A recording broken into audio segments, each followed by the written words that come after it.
What point did you get to Kraftwerk? The first time I discovered them was when I went through a Blondie obsession, of course, as all teenage girls do. And I was reading that Heart of Glass was partially inspired by Kraftwerk, and I remember that was how I really got into them. And then I could really, really hear it. And then it wasn't till working with Greg Kirsten, who I've produced half of my album and wrote a lot of it with him.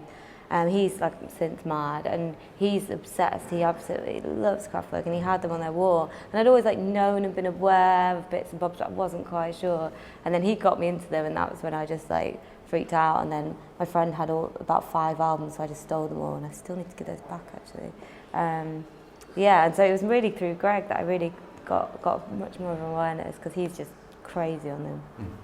Because the story you're telling and the story that you're continuing in a way, more or less might say, begins with Kraftwerk, doesn't it? Definitely, yeah. I mean, I think they sounded like nothing else then, and even now, nothing else sounds like that. It's so unique. They can stretch one melody for like a half an hour song, which I find amazing that they can do that.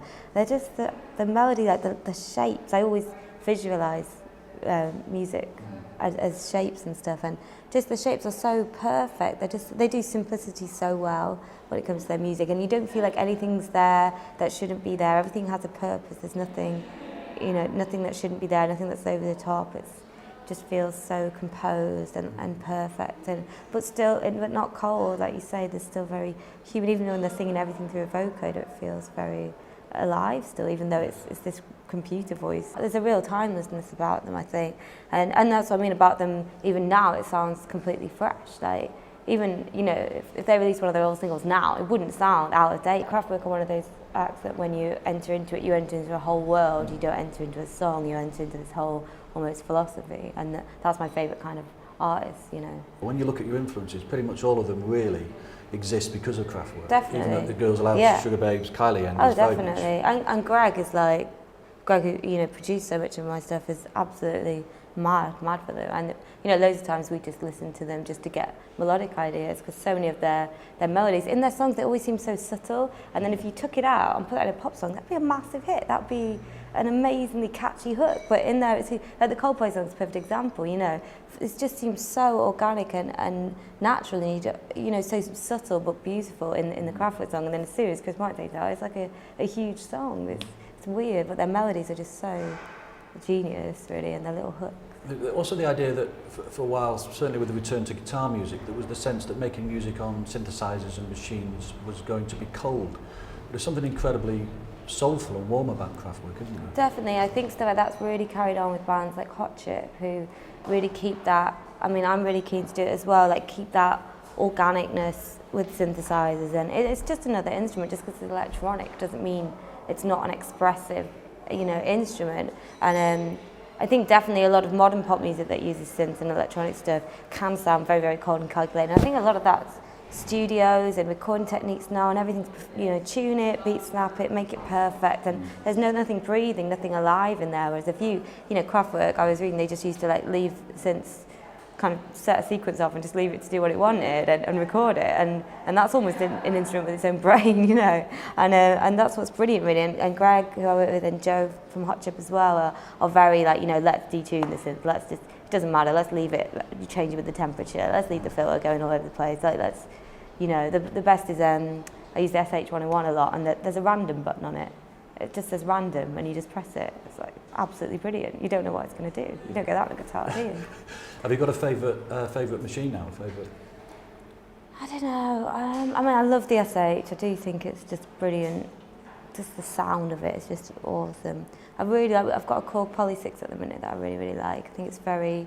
I mean, I actually prefer that to say like the Juno, which is kind of the what's the word? I don't know, the kind of similar setup. But the Juno sounds so warm, it's almost too warm, whereas the Korg sounds almost more Russian. It's like the Poly 6. So I really like the Poly 6 at the minute. And we've got a great Moog. I used a lot of mini Moogs on the album. Greg got an EMS last time I was over, the suitcase one, and we played that for ages. It's so much fun. Has it liberated you? As you mentioned earlier about this intention to deconstruct pop songs and almost write songs about songs. Definitely. I mean, one of my songs, Stuck on Repeat, is almost a song about.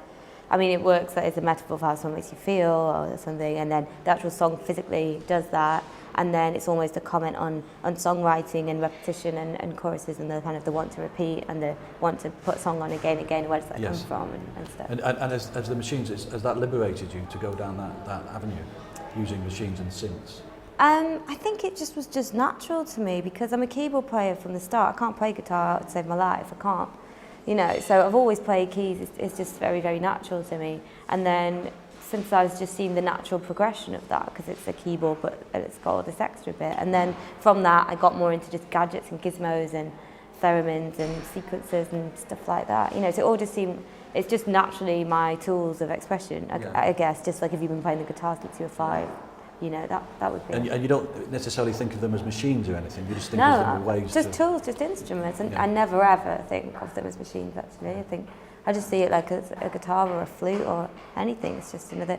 I can't understand why things aren't advancing even further on that side when that's obviously the future of music, really. And you know, instruments I play, like I play this thing called a tenorion, which is a little sequencer and stuff. And one of the reasons I'm so fascinated by it is because it's a new instrument and it's got, it's not a great sequencer, you can get a much more advanced one on a computer, but it's the process and the physicality of playing. No one's inventing instruments, we're still playing things based on like medieval lutes and stuff, and no one's inventing things that have got a new process and a new experience. And with all this technology, I don't get why that's not advancing more, and surely electronic instruments would be the future of that. Like studio technology is so advanced, but physical things that you can play are really, you know, that's why I'm fascinated with a lot of 80s or 70s gadgets and gizmos like the omnichord and the stylophone and things like that, because people were inventing things around then, and then people just lost interest, and to me that's really sad. Well, I remember when Kraftwerk came out, it's almost a bit like the Concorde or walking on the moon,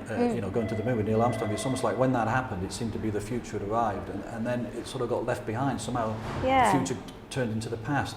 We actually genuinely thought in the late 70s that guitars were dead. You know, there was a whole, you know, with Orchestral Moves and Human League, Depeche Mode and everything, it's in mute records, it seemed guitars were over. Yeah, totally. So, do you think that the return in a way is because there's a kind of safety in the guitar, whereas the synthesizer and the way that music's produced that way kind of scares people a little bit, because it, as you say, it leaves behind what people think of as being music and where it comes from?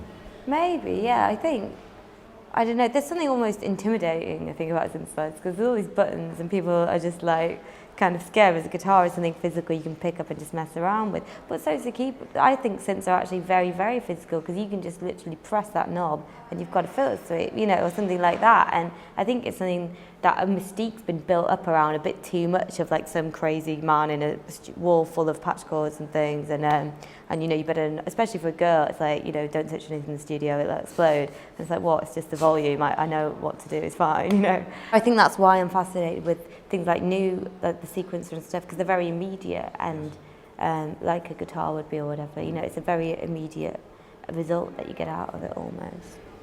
It leads me on to asking a question. Forgive me for asking this. It might be clumsy, but it is interesting that usually these are the kind of conversations you have basically with boys and machines. You know, the love of a synthesizer can almost become erotic. It's very. I was looking at Kitsune, for instance, the roster on Kitsune, which is a French electronic label, and I can't really see any girls there as such. You know, it's unusual for a woman to enter the world of electronic machinery, as if it suggests that the slightly autistic quality of a perpetually adolescent boy is more at home with the synth. But you love synths as much as any boy I've ever met.